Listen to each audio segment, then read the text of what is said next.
Hello friend, जय हिंद। आज के इस क्लास में हम पढ़ने जा रहे हैं मानव नेत्र एवं रंग बिरंगा संसार।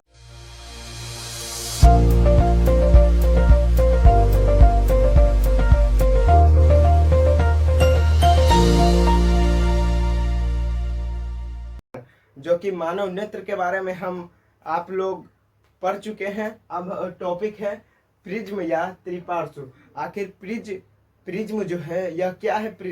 प्रिज्म जो है वह पारदर्शी कांच का टुकड़ा जिसके तीन सतह जो होता है आयताकार रूप और दो सतह जो होता है या त्रिभुजाकार रूप होता है, उसे ही हम क्या कहते हैं? प्रिज्म या त्रिपार्श्व कहते हैं। यानी पारदर्शी कांच का वह टुकड़ा जिसका तीन सतह आयताकार होता है और दो सतह जो होता है त्रिभुजाकार होता है, उसे ही हम क्या कहते हैं? प्रिज्म कहते हैं। जैसे चित्र में आप देख सकते हैं, यह एक प्रिज्म है, क्योंकि यह जो है एक यह हो गया आयताकार, एक हो गया एक, फिर नीचे दो और फिर उस साइड तीन, यानी तीन सतह जो है आयताकार है और यह दो जो है यह क्या त्रिभुजाकार है। अब हम पढ़ने जा रहे हैं प्रिज्म से प्रकाश के अपवर्तन को किरण आरेख द्वारा दिखाइए। यह एक क्वेश्चन जो कि VVI का हल को वेरी वेरी इम्पोर्टेंट है। इसमें कह रहा है कि प्रिज्म से प्रकाश की किरण को गुजारिए जिससे अपवर्तन की घटना घटित हो रही हो। तो यह प्रिज्म है, इससे हम प्रकाश की किरण गुजारते हैं। हम इसे ए बी नाम दिया, ए और बी।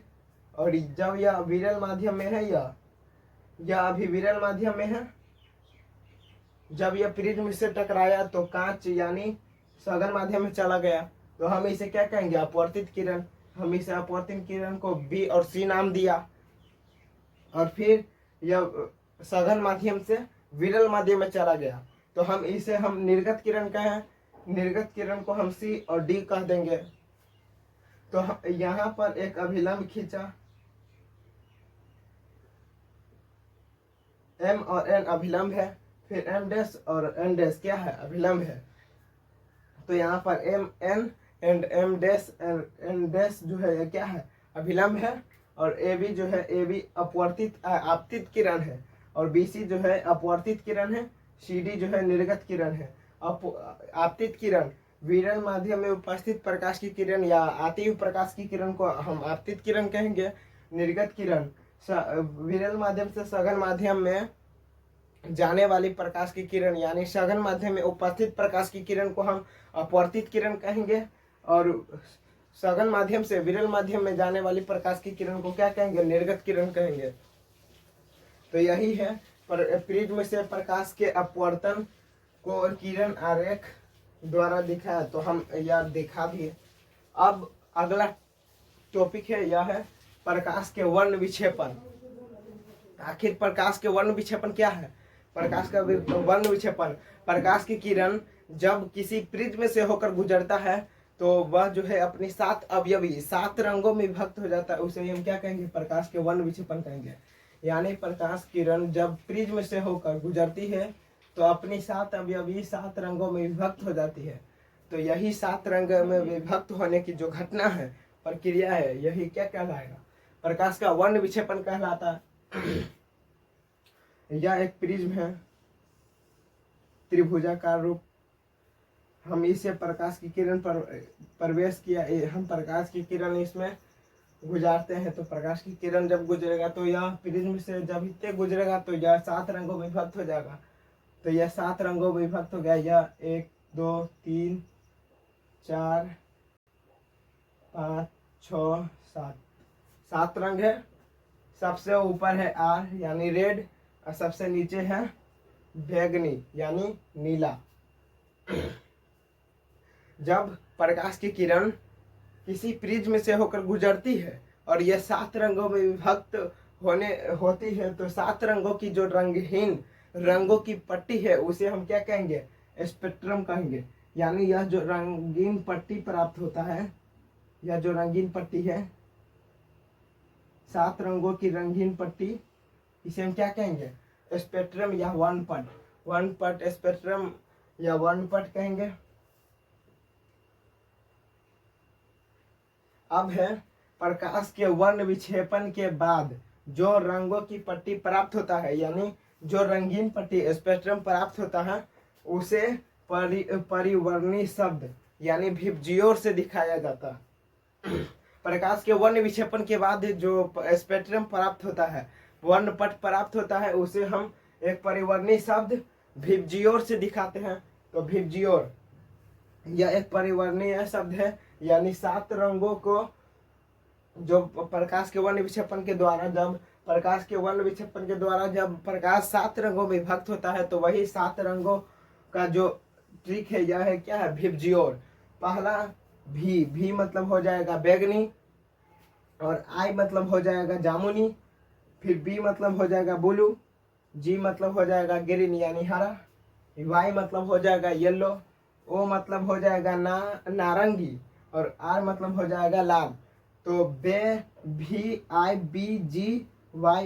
विबजियोर। और इसे हम हिंदी में जब ट्रिक बनाए तो इसे हम कहेंगे बेजानी ह पिनाला, यानी बे से बैगनी, जा से जामुनी, नी से नीला, और ह से हरा, और पी से पीला, ना से नारंगी, और ला से लाल हो जाएगा। बैगनी को इंग्लिश में हम कहेंगे क्या, वॉयलेट कहेंगे। फिर जामुनी को इंग्लिश में कहेंगे इंडिजो। तो इंडिजो का पहला लेटर क्या है, आई, तो वही आई है यहाँ पर। फिर भी जो वॉयलेट है उसका पहला अक्षर है भी, तो भी। फिर ब्लू का पहला अक्षर क्या है, बी, तो यह बी। फिर ग्रीन का हो जाएगा जी, तो जी। और येलो का वाई है, तो यहाँ पर वाई दिया। फिर ऑरेंज का जो है ओ है, तो ओ। फिर रेड का आर, तो बेजानी ह पिनाला या विबजियोर क्या है, 7 रंगों की जो स्पेक्ट्रम यानी वर्णपट प्राप्त होता है उसका ट्रिक है। तो सबसे इस सब में सबसे अधिक तरंग दैर्ध्य वाले जो तरंग दैर्ध्य बढ़ेगा तो विचलन कम होगा, और जब विचलन अधिक बढ़ेगा तो तरंग दैर्ध्य कम होगा यानी घटेगा।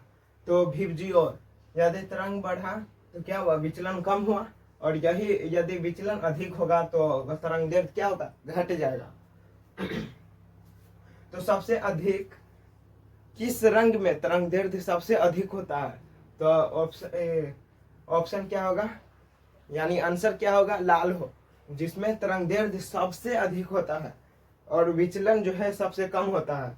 इसीलिए जो है लाल रंग को खतरे के निशान के लिए प्रयुक्त किया जाता है। तो यह भी एक क्वेश्चन है कि खतरे के निशान के लिए लाल रंग का प्रयोग क्यों किया जाता है, यह लघु उत्तरी में पूछा जाने वाला क्वेश्चन है।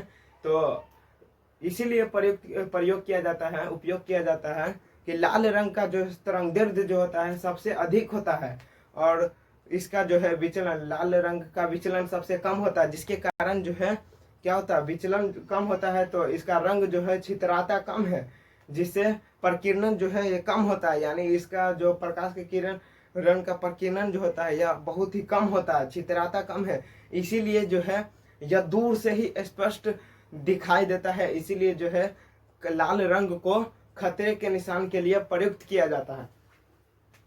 और बैगनी यानी नीला का तरंग दैर्ध्य जो होता है सबसे कम होता है, और इसका विचलन जो होता है सबसे अधिक होता है। इसीलिए ना पूरा आसमान को नीला किया हुआ है, पूरा बैगनी कलर हो गया। इस आसमान को अपने पूरे आसमान में जो है फैलकर उसे नीला कर देता है। कौन, बैगनी रंग, जिसका विचलन जो है सबसे अधिक होता है। अगर विचलन अधिक होता है तो प्रकाश का प्रकीर्णन भी अधिक होता है। इसीलिए प्रकाश के प्रकीर्णन के द्वारा जो है वह छितराता है, और वह पूरे प्रकाश को जो है क्या कर देता है, नीला कर देता है।